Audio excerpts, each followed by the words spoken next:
Hello friends, welcome to our channel heavenly couple official. అయితే మీరు last వీడియోలో Ramoji film సిటీలో ఉన్న రైల్వే స్టేషన్ సెట్ వీడియో అయితే చూసే ఉంటారు. చూడని వాళ్ళు ఉంటే ఎవరైనా వెళ్ళి చూసేయండి ప్లీజ్. ఇప్పుడు ఈ వీడియోలో మీరు రామోజీ ఫిల్మ్ సిటీలో ఉన్న బాహుబలి మూవీ సెట్ ని అయితే చూడబోతున్నారన్నమాట. ఇప్పుడు ఉన్నది సెట్ బయట అన్నమాట. అసలు లోపల ఎలా ఉంటది అనేది ఒక మ్యాప్ లాగా సెట్ చేసి మొత్తం బయట అయితే పెట్టారన్నమాట. ఇంకా ఇవి బాహుబలి మూవీలో యూజ్ చేసిన వస్తువులు అన్నమాట. ఈ వస్తువులు అయితే చాలా పెద్దవి. వీడియోలో మీకు చూడడానికి చిన్నగా కనిపించవచ్చు, బట్ రియల్ గా అయితే చాలా పెద్దగా ఉన్నాయి. ఇది ఇంకా ఎంట్రన్స్ గేట్ అన్నమాట. ఈ గేట్ కూడా చాలా పెద్దది. ఈ గేట్ దగ్గర కూడా మూవీలో ఫైట్ సీన్స్ అవి అయితే జరిగాయి.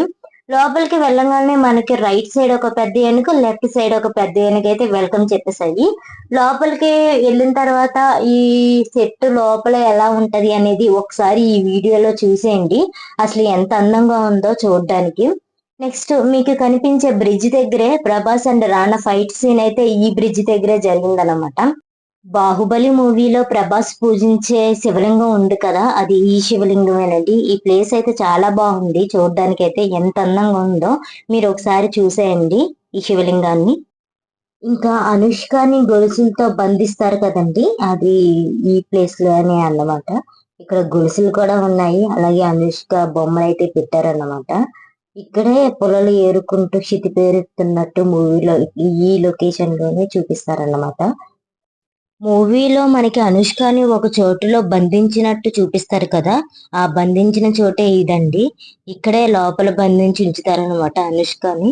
లోపలికి వెళ్ళి చూస్తే గొలుసులు కూడా ఉన్నాయి. ఈ గొలుసులతో అనుష్కని బంధించినట్టుగా మూవీలో అయితే చూపిస్తారన్నమాట. ఈ చోటు అయితే చాలా చిన్నగా ఉంది, బట్ మూవీలో మాత్రం మనకి చాలా పెద్దగా చూపిస్తారన్నమాట. నెక్స్ట్ మనకి మూవీలో రానా ఒక దున్నతో ఫైట్ అనేది చేస్తారు కదా, ఫైట్ సీన్. అయితే అది ఆ దున్న ఇదేనండి, ఆర్టిఫిషియల్ దున్న, నిజం దున్న కాదు. ఈ ఆర్టిఫిషియల్ దున్నతోటే ఫైట్ చేసి మనకి రియల్ దున్నగా చూపిస్తారన్నమాట.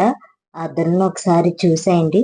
అందరూ అయితే ఈ దున్న బట్టి ఫోటో దిగుతూ వీడియోలు అయితే భలే తీసుకుంటున్నారు అందరూ.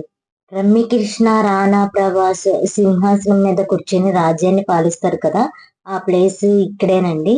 చూసేయండి, అక్కడ వైట్ కలర్ లో ఒక వెహికల్ కనిపిస్తుంది కదా, అదైతే రానా యుద్ధానికి వెళ్ళేటప్పుడు యూజ్ చేసే వెహికల్ అన్నమాట. ఆ సింహాసనం మీద అయితే అసలు కూర్చొని ఫోటో తీయడానికి అసలు ఖాళీ లేదు.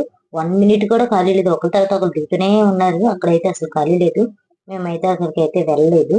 ఇక్కడున్న ఎవ్రీ ప్లేస్ ని అయితే మూవీలో చూపించారండి. అలానే బాహుబలి మూవీలో ఒక దేవతని పూజిస్తారు కదా, ఆ విగ్రహం కూడా ఈ లోపలే ఉందండి. చూసేయండి. ఇంకా మూవీలో ప్రభాస్ గారు ఒక రథాన్ని అయితే లాగుతారు కదా, అదైతే ఈ సెట్ లోనే ఉంది. అదైతే చాలా పెద్దది. ఇంకా నెక్స్ట్ మీకు రైట్ సైడ్ లో కనిపించేది ఇది రెస్టారెంట్ అన్నమాట. ఇంకా ఫుడ్ ఎవరైనా సరే ఇంకా అక్కడే తినాల్సిందే.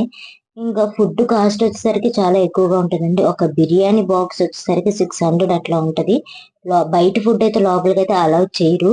అలానే రానాని ప్రభాస్ మొక్కలు చేసేస్తారు కదా విగ్రహాన్ని, ఆ విగ్రహం కూడా ఇక్కడే ఉందండి. ఈ విగ్రహం అయితే చాలా పెద్దది. ఆ పక్కన చూసుకుంటే యుద్ధానికి యూజ్ చేసిన థింగ్స్ అన్నమాట అవన్నీ. బాహుబలి టీం మొత్తం ఈ మూవీ కోసం ఎంత కష్టపడ్డారో ఈ సెట్ ని చూస్తే తెలుస్తుందండి. అంత కష్టపడ్డారు కాబట్టి మూవీ అయితే అంత పెద్ద హిట్ అయింది. ఇలాంటి మరిన్ని వీడియోస్ కోసం అయితే నా ఛానల్ ని సబ్స్క్రైబ్ చేసుకోండి. మంచి వీడియోస్ తో మీ ముందుకు వస్తాను. Thank you for watching. Bye bye.